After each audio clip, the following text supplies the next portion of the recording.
Kenyataan Perdana Menteri Anwar Ibrahim dalam majalah Time baru-baru ini bahawa PAS pernah dipelawa untuk bersama dalam kerajaan perpaduan telah menimbulkan reaksi pelbagai pihak. Bagi penganalisis politik, pelawaan kepada PAS itu dilihat akan memberi kelebihan terhadap pentadbiran Anwar bagi mengisi kekurangan suara yang mewakili segmen pengundi Melayu. Pengasas Pusat Kaji Selidik Ilham Center, Hisomudin Bakar berkata, kerajaan perpaduan ketika ini dilihat kurang mendapat sokongan pengundi Melayu berdasarkan pencapaian mereka pada pilihan raya negeri dan 3 pilihan raya kecil sebelum ini. Pada kerajaan perpaduan ini mereka menghadapi masalah iaitu kurangnya suara yang mewakili segmen pengundi Melayu. Menyebabkan polisi-polisi yang dikemukakan ataupun tawaran-tawaran yang dikemukakan, insentif yang dikemukakan oleh kerajaan biasanya akan tampil yang akan sedikit berlaku bising. Suara mereka ini datang daripada yang dikemukakan oleh segmen pengundi Melayu. Kalau saya melihat perkara ini memang menguntungkan kepada Presiden Ibrahim kerana penyertaan PAS, pertama sekali kalau kita lihat dalam konteks politik negara, dia akan mengukuhkan suara Melayu yang saya nyatakan tadi, yang diwakili oleh PAS, yang dibawa oleh PAS untuk mengukuhkan kerajaan perpaduan. Yang kedua, mengharmonikan semula hubungan yang mungkin dikatakan dingin di antara dua tokoh besar ini, iaitu Tan Sri Abdul Hadi Awang dengan Datuk Seri Anwar Ibrahim. Jadi dalam keadaan ini bagi saya kemelut politik di antara dua tokoh ini akan memberikan perbezaan dan juga suasana yang berbeza berbanding sebelum ini. Menurut penganalisis politik Dr. Awang Azman Awang Pawi, pelawaan Perdana Menteri itu menunjukkan kesediaan Anwar bekerjasama dengan pihak lawan demi kestabilan politik.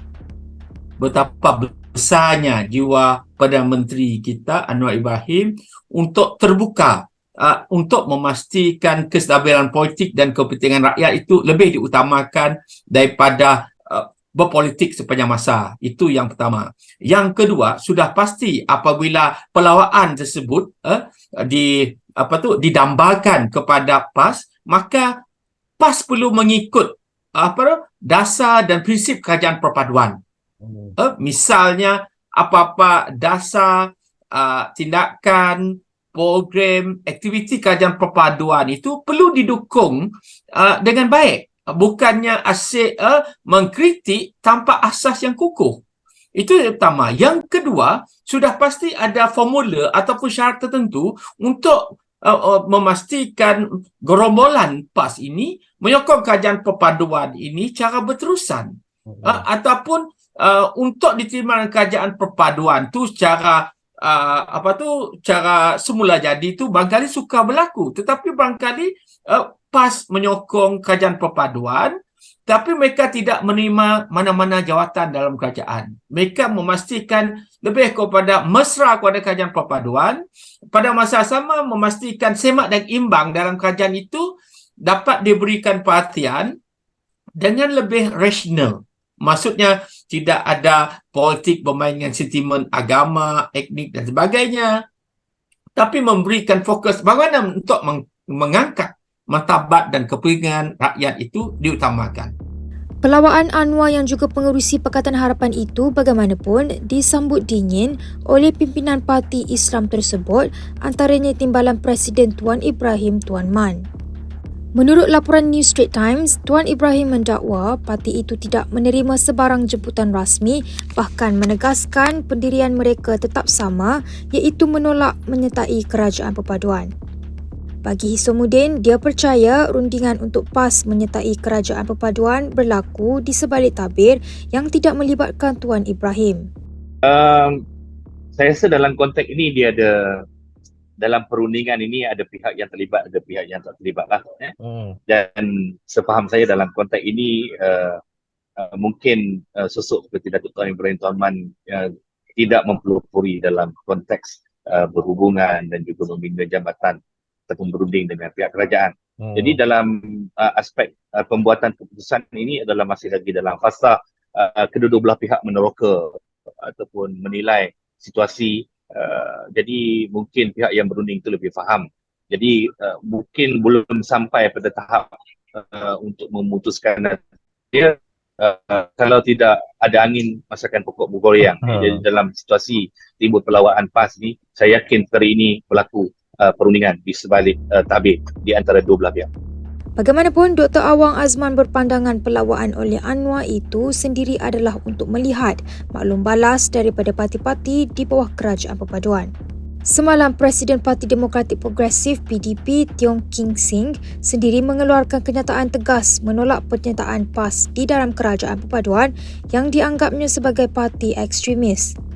Sementara itu, pengerusi BN Ahmad Zahid Hamidi juga menegaskan PAS perlu mengubah sikapnya yang tidak setia jika mahu diterima menyertai kerajaan pusat.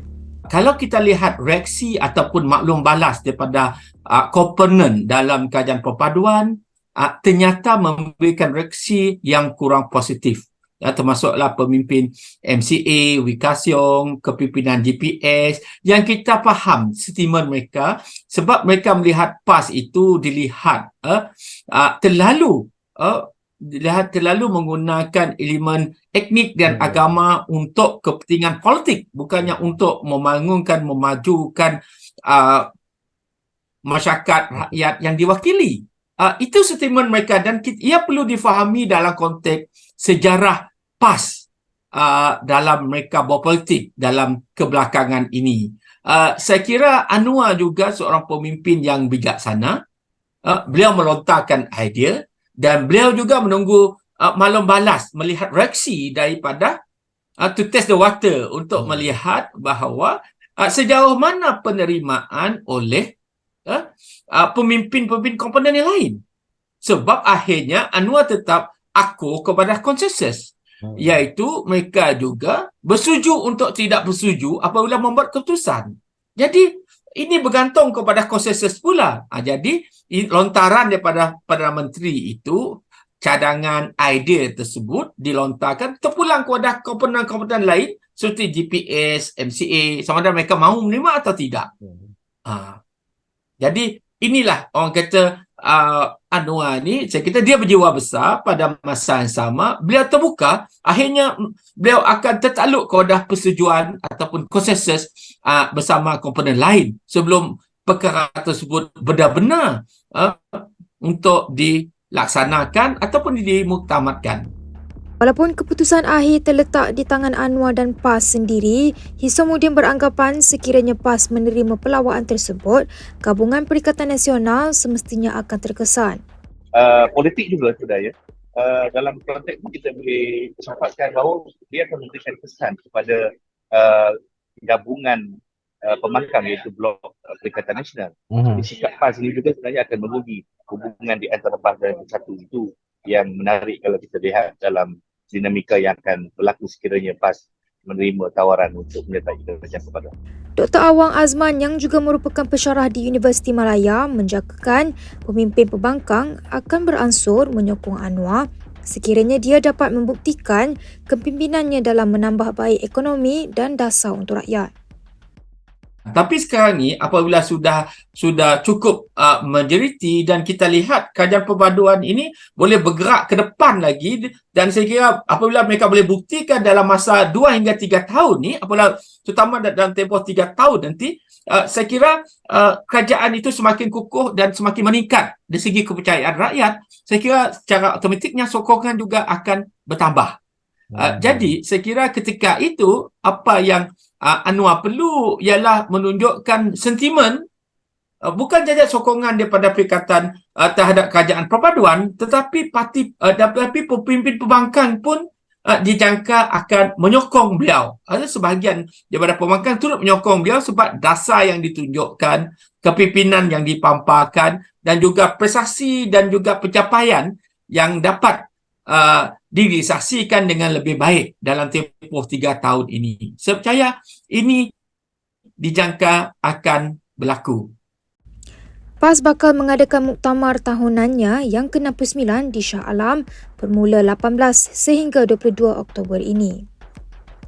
Isu ini juga dijangka bakal mendapat perhatian para perwakilan dan akar umbi, namun sejauh mana penerimaan mereka terhadap jemputan Anwar terhadap PAS untuk menyertai kerajaan hanya akan diketahui hujung minggu ini.